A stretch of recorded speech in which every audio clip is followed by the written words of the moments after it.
Hey, what is going on, guys? My name is Slcmof and I am back again with another video. And in today's video, I wanted to share my experience with Batman, and not only Batman, but DC Comics in a whole. And I really wanted to share this because I think that it'll highlight a big difference between myself and many of the other YouTubers that you're subscribed to that probably cover DC Comics, that cover Batman, etc. And I imagine you're subscribed to many other YouTubers that do this sort of thing that I do on this channel covering Batman and DC Comics. And that being that I did not, come out of the womb reading DC Comics, what have you. Really, in almost every sense of the word, at one point, I became a Batman fan as a bandwagoner. Like, literally, the basic definition of a bandwagoner. My first experience with Batman, not in a comic book, not even in a video game. My first experience with Batman was literally The Dark Knight, the most popular Batman, maybe superhero movie like ever. Maybe Avengers, top 10, whatever. So, to me, is the most popular movie ever. And I adore that movie. I've seen it over 40 times. So, I was around, what would that be, 12 years old, watching The Dark Knight. And honestly, I liked Batman in the movie. That was my first ever experience with him. Previously, I would note that I read Marvel comics. Now, my neighbor, he was a Marvel, what we would call a Marvel fanboy. Basically, when I was around 8 years old, I had seen the first Spider-Man movie featuring Tobey Maguire, so I really liked that, enjoyed that. I wanted to read some of the comics, so I went to my local comic book shop, and also my neighbor was telling me about what to buy. He said that he really liked Punisher. So, the main two comics that I read were literally what my neighbor suggested, and that is Spider-Man and the Punisher. Those were the two that he really recommended that I read.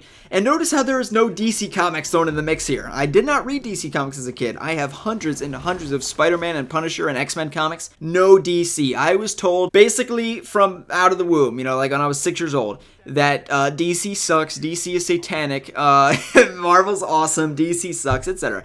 So that, I was basically brainwashed from a very young age that DC sucks. So being the 8-year-old that I was taking the advice from the parental figures, the adults, what have you. So I basically read Marvel. It's not that I hated DC. I had not been exposed to it. I couldn't name 5 DC characters, to be honest with you. So I read Spider-Man, read a lot of Punisher, and then The Dark Knight came out by Christopher Nolan, and I was mesmerized. And to be honest with you, one of the things that we find weird, and I think a lot of other people actually share this experience, I really like Batman in the movie. He was awesome, loved it. But honestly, I was more mesmerized by the Joker, and that is when I became obsessed with that character. Heath Ledger really brought the character to life, even though that character's basically nothing like the comics Joker. I mean, I guess in some ways he is, but really he's a lot different. But at that point, that was my Joker. That was the Joker I was exposed to, much in the same way that the Arkham Batman was the first Batman that I kind of latched onto, and he, in every sense, is like my Batman. So, right after seeing The Dark Knight in 2008, I played Batman Arkham Asylum in 2009, and I absolutely loved that game. It was phenomenal. Played it again and again. I just fell in love with that game. It was very scary to me. Probably I was around like 13, I guess, when I played it, and I found the game quite scary. Not like scary like, go hug your mom or whatever. I was 13 by that point, but I did find the game quite intimidating, especially for a T game. So, with that being said, I was in love with Batman at this point. I'm 2 for 2, right? I saw the movie, loved the movie, played the game was awesome, so I'm 2 for 2. I'm a happy young Bat fan. And then it just kind of snowballs chronologically. 2011, Arkham City, in my opinion, my favorite of the Arkham games in terms of narrative and story and everything like that. So I love the story in Batman Arkham City. And then the next year, it was announced that The Dark Knight Rises was going to be coming out. The finale to that amazing movie that I saw in 2008 that I loved. I was waiting for it so long. I wanted it in 2010, wanted it in 2011, but we weren't going to get it until 2012.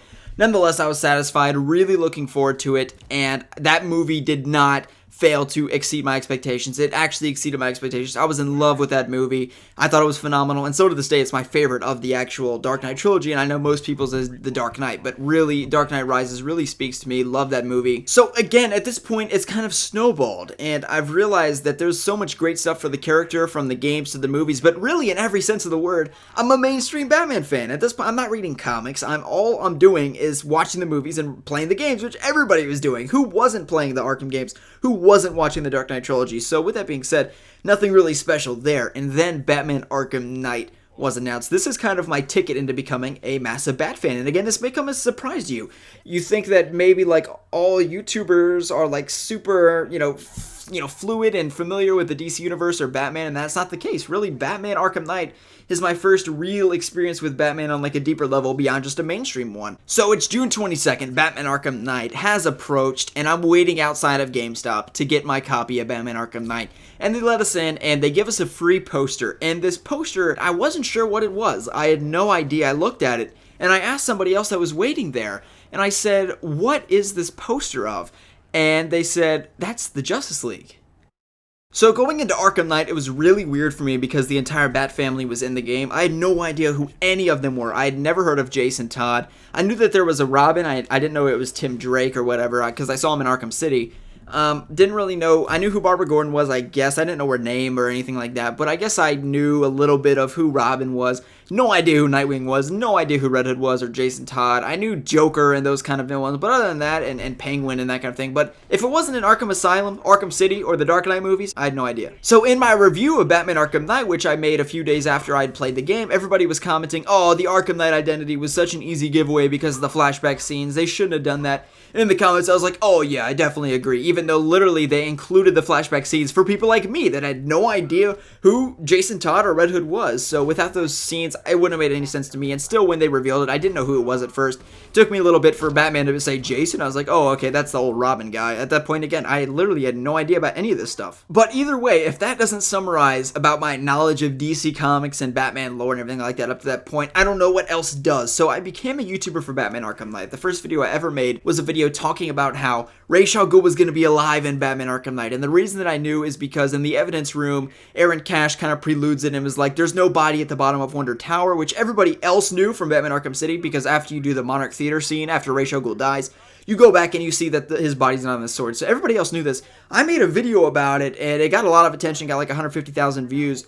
And at that point, a lot of people were leaving angry comments like, oh, you don't know what you're talking about, blah, blah, blah. So I took it upon myself to learn more about the Arkhamverse. So I bought a lot of Arkham prequel comics and stuff like that and tried to learn as much as I could, because at that point I had decided that I was going to be a Batman Arkham YouTuber because I love the game so much. And keep in mind, up to this point, I had 15,000 Call of Duty hardcore subscribers, okay? I made videos for Black Ops 2. I quit for Ghost and AW, so basically I had done YouTube for a year before then. I had like 15,000 very loyal Call of Duty subscribers, and I just woke up one day, I was like, I'm gonna make videos for this game. And I'd never known that I was gonna do it for beyond a day or two. I didn't think it was gonna work, but again, when my first Arkham video got 150,000 views, I was like, okay, I can do this. This is going to work out very well. So immediately I was so intrigued with making Arkham videos all of a sudden, and I was intrigued before then, but you know, once I got that first video and I got a lot of views, I was like, okay, so people actually watch this. I had no idea that there were Arkham YouTubers. I had seen Caboose XBL because of the Arkham Insider thing that he was on, so I was subscribed to him by that point, but nonetheless,